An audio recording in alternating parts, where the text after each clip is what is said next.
looks like maybe about 7:40 a.m. here, United States East Coast.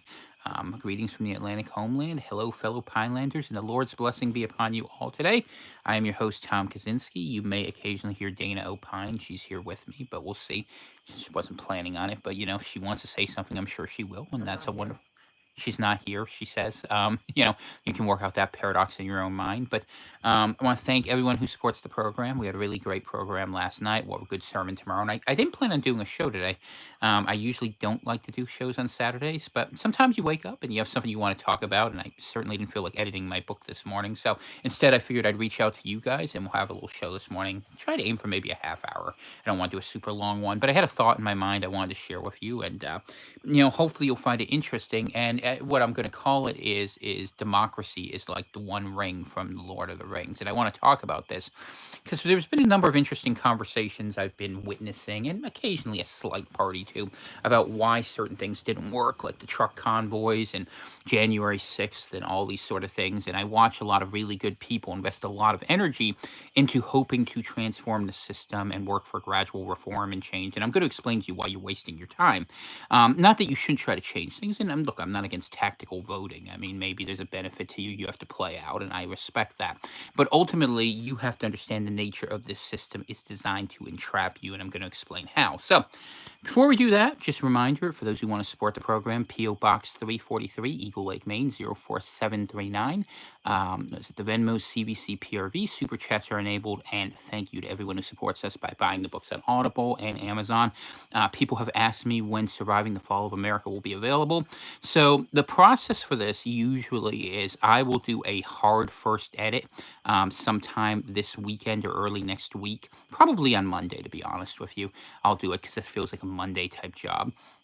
Then I'll have my peer readers and editors take a look at it. We'll go through it. We'll put a second copy out there. And if history is any guide, I will be looking to do that around the end of next week. If anyone has any brilliant ideas for covers or any artists, maybe I'll ask my buddy Tim. He's really good at that, even though he does in visual media, in different media. I'd love to put something together that would fit Surviving the Fall. And ideas you have, certainly place them in the comments. I'd appreciate that. Last reminder, please like and subscribe if you haven't. People get unsubscribed from this channel all the time for reasons that I can't discern. Oh, wait, I can. It has to do with the algorithm. So let's talk about democracy as the one true ring. So for those of you who aren't familiar with Lord of the Rings, and if you're not, go watch the movies now. Extended edition, of course, is patricianed here. Books are very good also. Different sort of experience, both very good. Question of how much time you have. Um, what happens is there's this object of power that ultimately is created by an evil lord that corrupts everyone to its will. And my goal isn't so much to get into the mythology of Lord of the Rings, although Lord knows I could do a 3 hour show on that. And if I did it, I'd do it in the evening because we got some real lore masters in it. But the point of it is that you become obsessed with the idea that there's an object you can control that will give you power. And democracy as a system, I think there's a book, remember, I forget who wrote it, but it's called Democracy, the False God, if I remember right, is a trick that gets us into a lot of trouble. And it makes it impossible for us to change anything because we offer our allegiance to a system.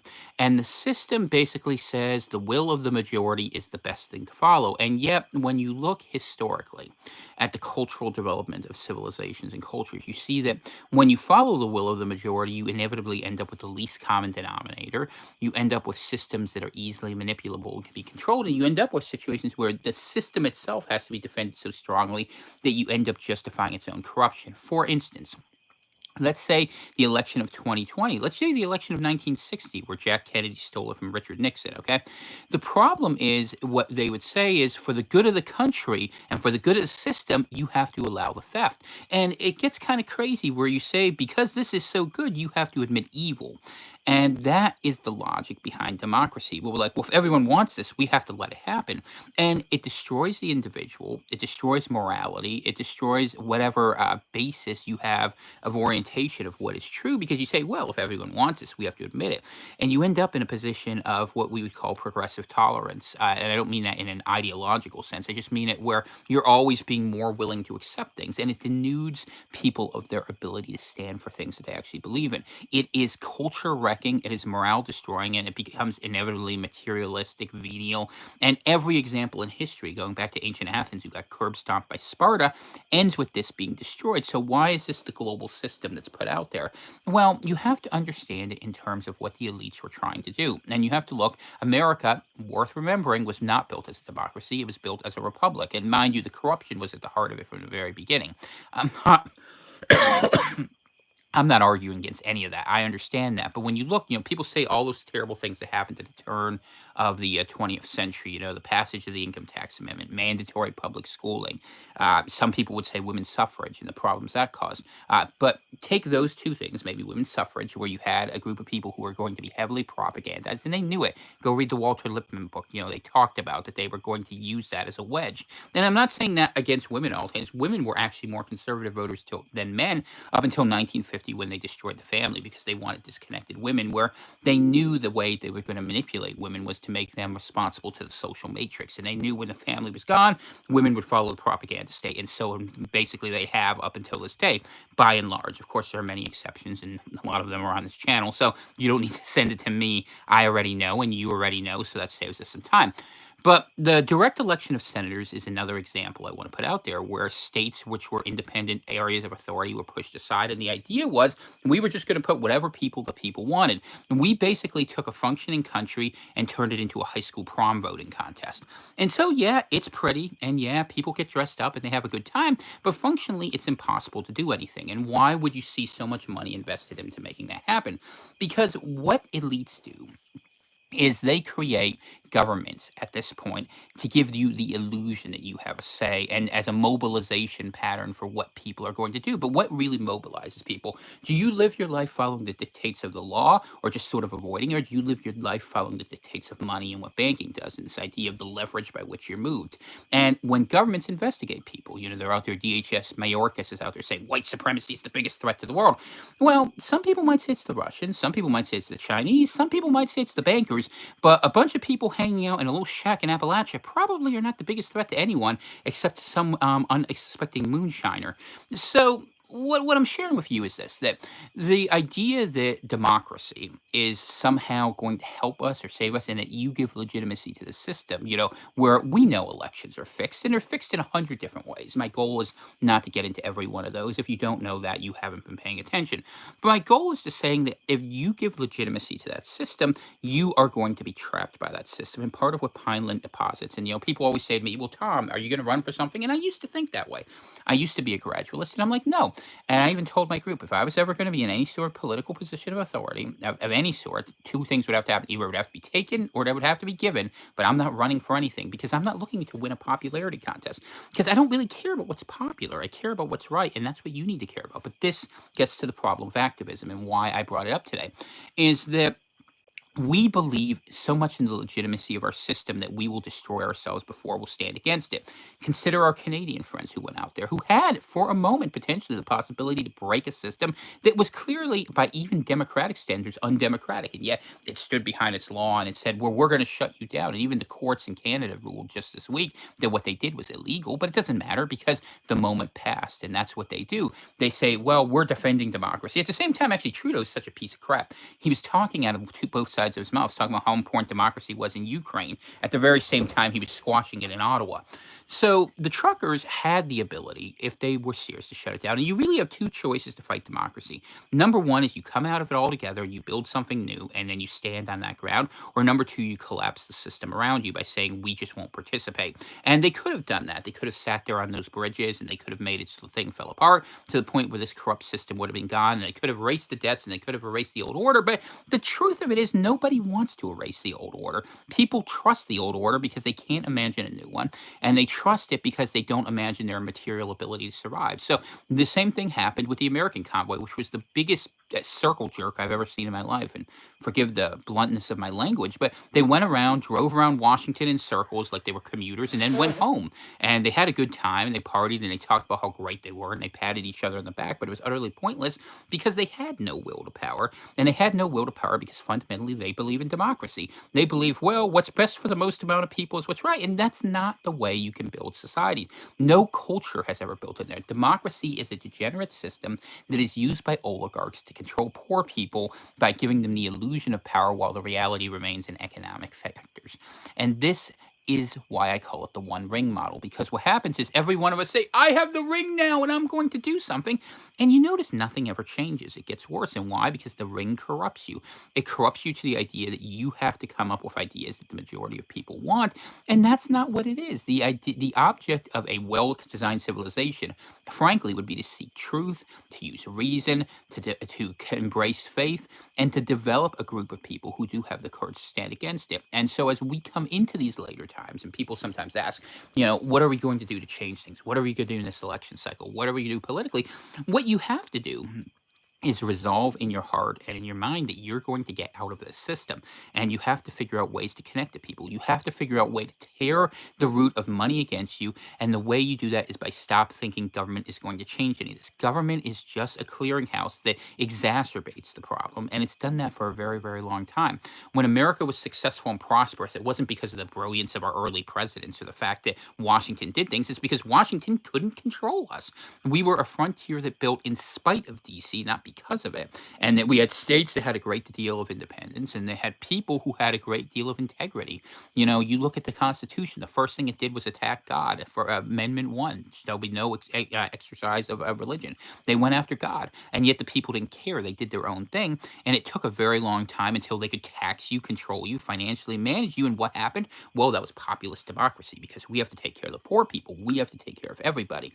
And this idea of the equality of all people is an animalistic impulse that is reducing us to the state of a herd. And that's why you have to have the courage and the mental wherewithal to say, I am going to stand against this. Not because you hate people, and it's not because you don't want to have people have a say or consider what they want. You always want to consider what people want. I mean, consent is an important idea, but the idea that people actually know what they want for themselves is an insane idea. And to have, how should I say, 350 million person, multiple personality disorder, thinking that's going to work out great. What happens is, in such static, that's the only place such corruption can endure. And it fits to the part of why we cannot fix anything, why we cannot solve anything, why we cannot come together, and why political discourse, as commonly practiced in this country, is utterly useless. Now, how you go about changing that? A lot of people who exist in the radical sphere will say, well, it's the imposition of violence. But the problem is, people don't want that either, because what has happened is we have a society that is rooted on the idea of comfort, pleasure, technological progress, and the system does deliver that. The trade-off this system makes to you is it says, we will give you your creature comforts, and even if they dial it back, for the most part, people will survive. And if they're unhappy and grumbling, at least what they'll do is they'll say, well, you know what? If there's really a problem, you can blame these people. And what it does is it channels conflicts into battles we're allowed to fight. Like, say, take the fight over the groomers, right? And I totally agree with calling them groomers. I think the pedo thing is sick. But the thing about it is this. So you're fighting them. These people have been propagandized into embracing mental illness.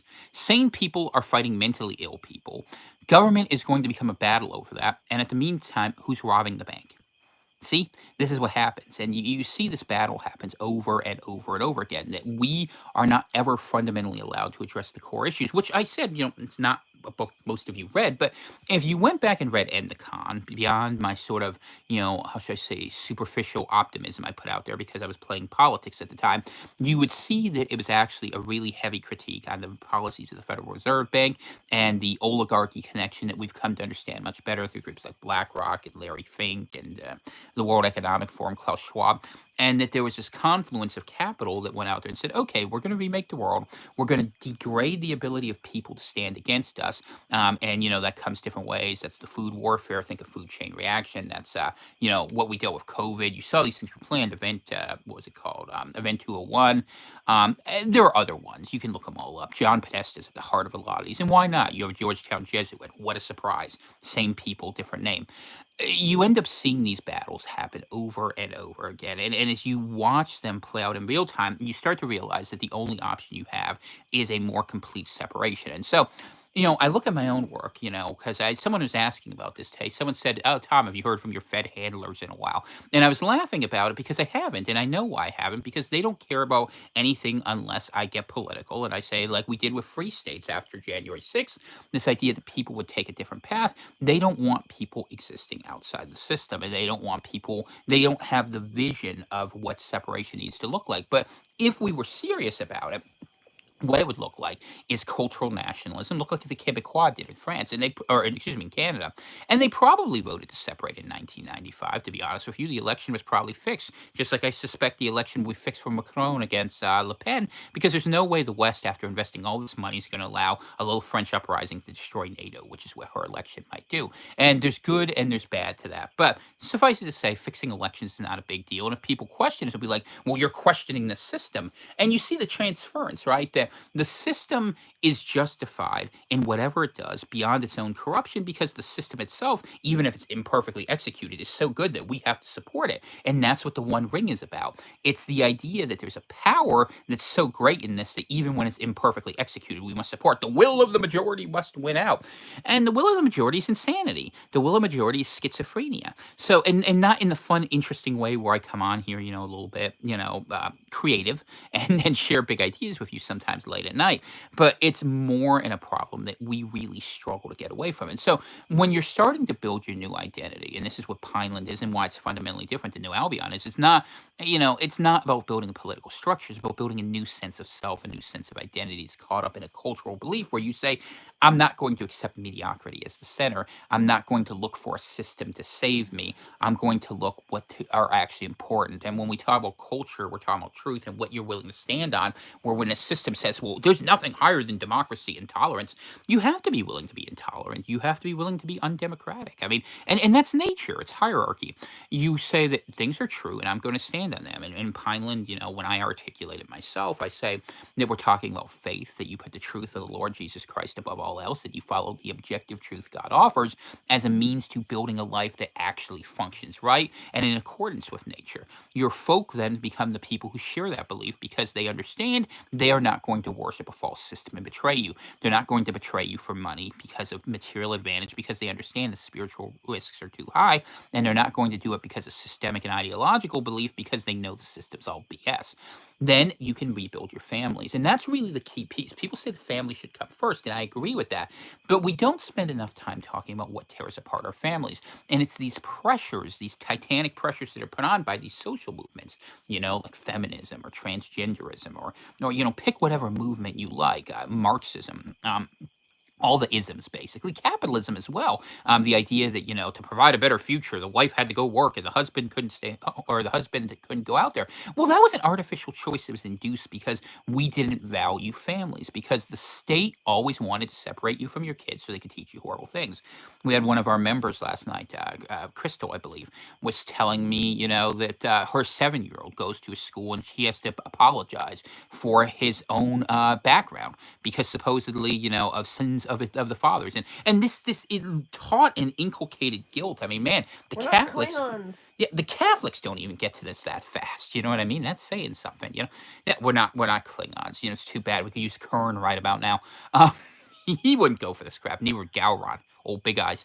Anyway, so what ends up happening, and good morning, Vicky. So what ends up happening is that we keep giving them over and we say, well, it's the system. And what's the system? Part of it's democracy, but because we have democracy and we can't decide on anything else, because government doesn't work, we say, well, we'll just make money and do our own thing. And so these things come together and they're given to us where we say, well, we have the greatest amount of freedom.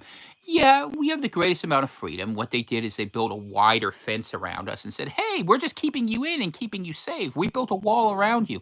And that's what they've done. They've trapped us in a future where every time we try to escape it, we're like, well, we can't escape because not everyone wants to walk that direction. It's literally as if you're in a prison and 4 gates open and no one leaves because you can't decide which direction to leave. So the warden just sits up there and laughs at you as the panopticon, as leaky as it is, works because you look back and then eventually what you decide is the real problem is that other prisoner. So I'm going to gut him like a blowfish.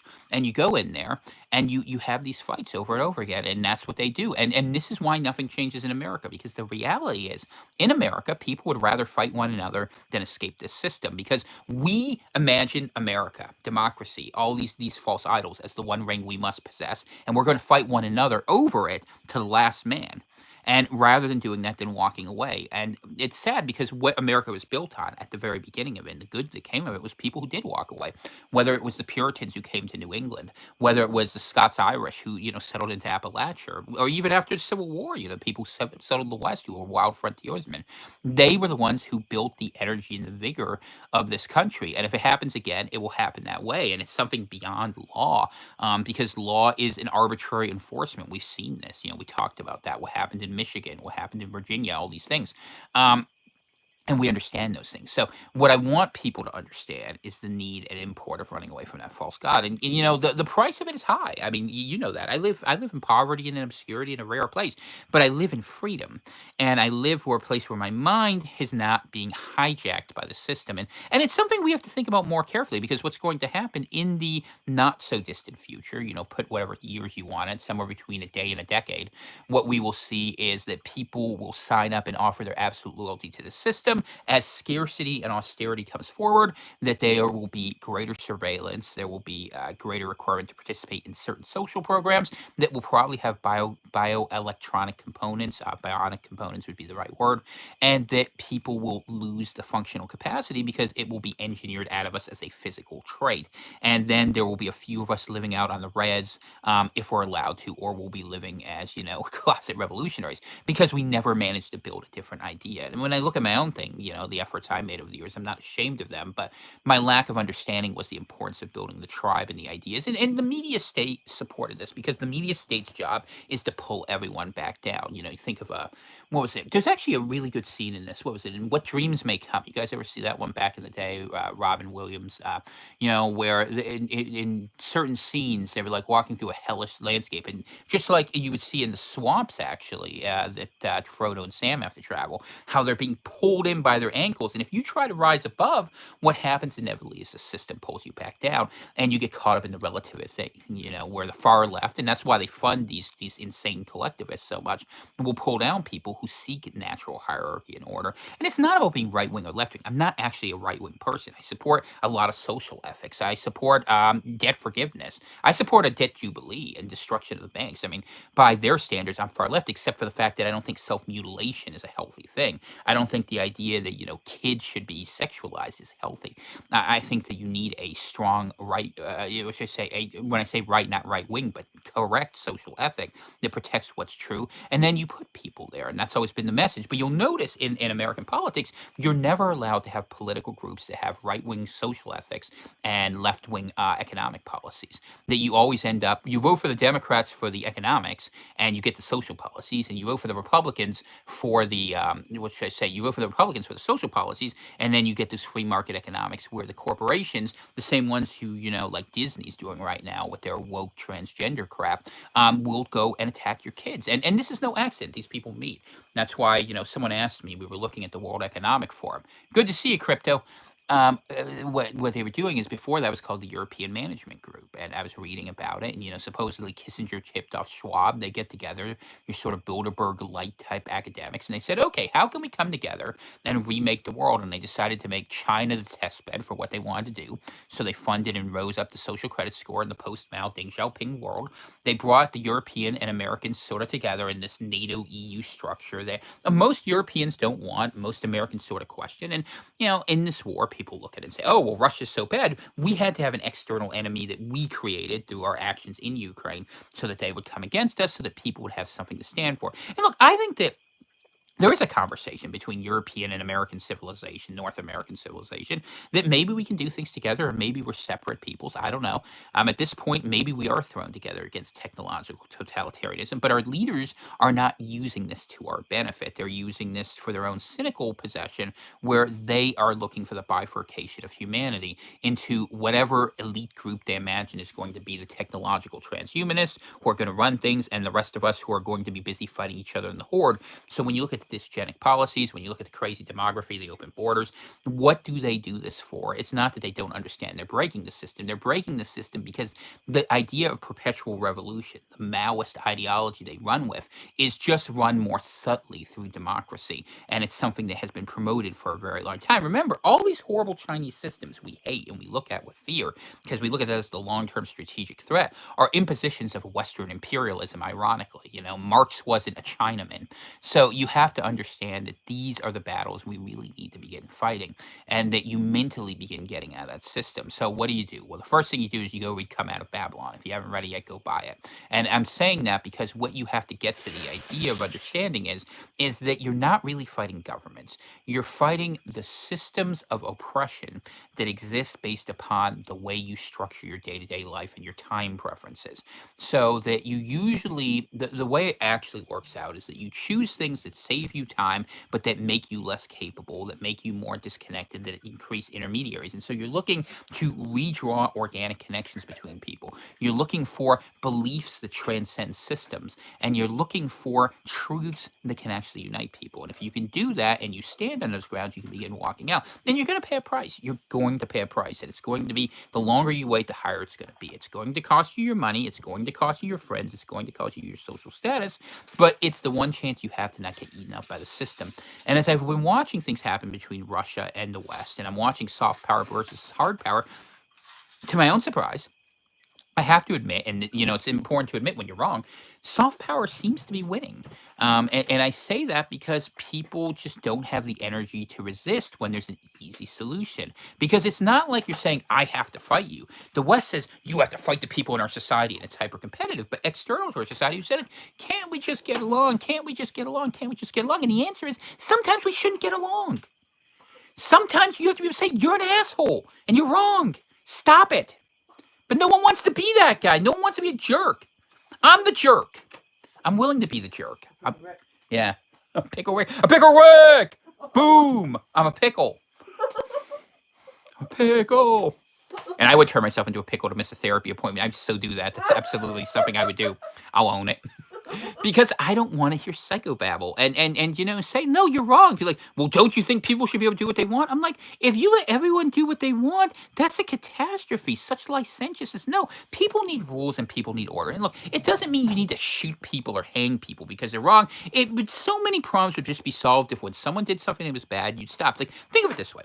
Would you go to a toddler? Because people. Good smack upside the head sometimes. Good smack, absolutely. I got spanked as a kid, and you know what? Sometimes it was needed because sometimes that's how people learn. So if you had a 2-year-old or a 3-year-old, okay, a toddler, you say, mommy, I want to put the fork in the electric outlet. Okay, honey, if it's what you really want. Is that good? No, it's terrible. And it's a lack of responsibility, a lack of stewardship, a lack of accountability, and the unwillingness to tell people when they're wrong. And if there's one thing I would say, and this is what democracy is really bad about, is we yell about the system, but you just have to say people are wrong, and when they say, if they're determinedly wrong, you do what the Bible says. You wipe your hands of them, you take the dust off your shoes, and you say, you know what? I wish you well, God bless, hopefully you wake up and you let nature solve the problem, because it will solve the problem. But the reason this system works is not because of people like that. The reason the system works is because people like you. And I'm not trying to be mean, but this is the reality. How many of us invest so much energy and effort into doing the right thing and then let ourselves be robbed? Or into fixing the system so that it carries on long enough? We're like the person with a crazy captain who keeps fixing the engine. Stop fixing the engine. Stop doing it. Let it break and let something new emerge. And then, yeah, will it be harder? Of course it will, because you're going to be fought against. But ultimately, when you look at all these things, you look at these big wars that are out there, what's not changing? The world's not changing in terms of finance.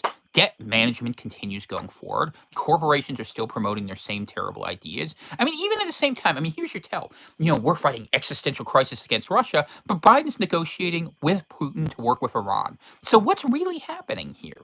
Is the world really changing? Or is it the same oligarchs giving us a new battle because, hey, nationalism was causing such problem because people were standing so much against the governments that they might actually offer resistance that, just like they did in 2008, where we got the cancel culture to come out in 2021, well, we have to fight a war against one another, and that we have to be so poor and hungry we can't focus on these things. We have to focus on day-to-day survival.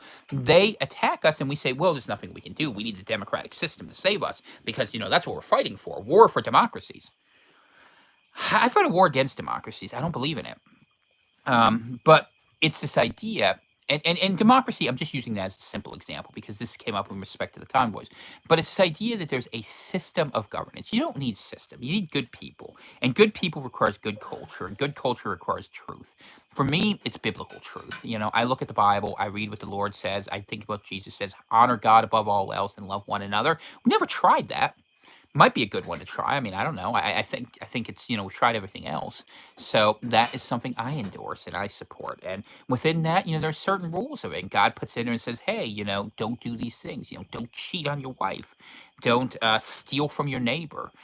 Listen to your parents. And what does our system do? Our system says, well, you can take whatever you want. And I'm not here to defend private property, but my point is, we don't honor our parents. We don't honor the generations. We honor our immediate needs, and we say, well, hey, that's democracy.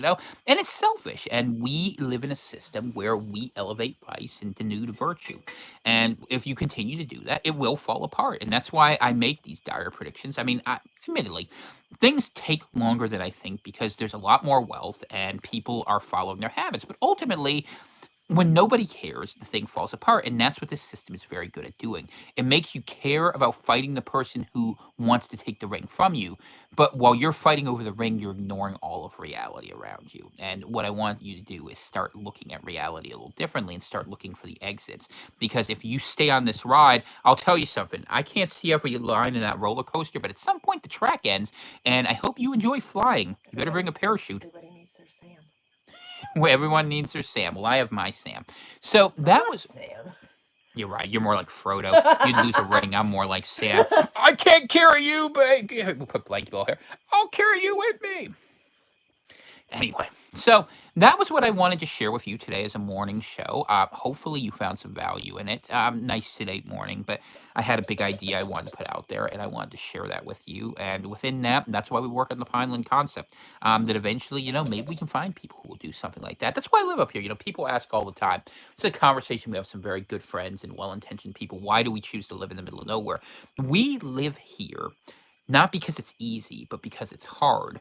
We live here because when things get funny, no one will understand why we do things the way we do, who is living in the world until that very last moment. And they'll be like, that's what they meant.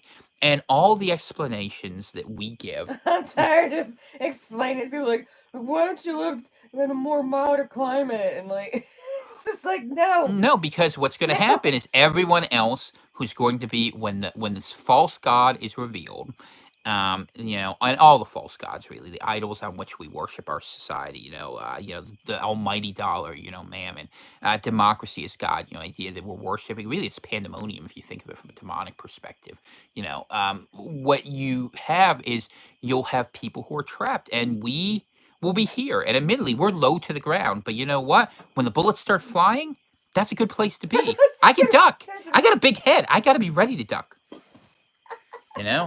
So that is the logic of it, and that's why we've gone for the peripheries and we've gone for the exits. And if I could go further, I would go further. Like, I know to the average person, like, doing what we did makes no sense. Like, who would go to the middle of nowhere, try to survive a Maine winter? The end of nowhere. That's very important. We didn't go to the middle of nowhere. Well, when you're technically like considered Canada, I mean, yeah, we're pretty close. We have the same. Nowhere. Absolutely. But like, we survived.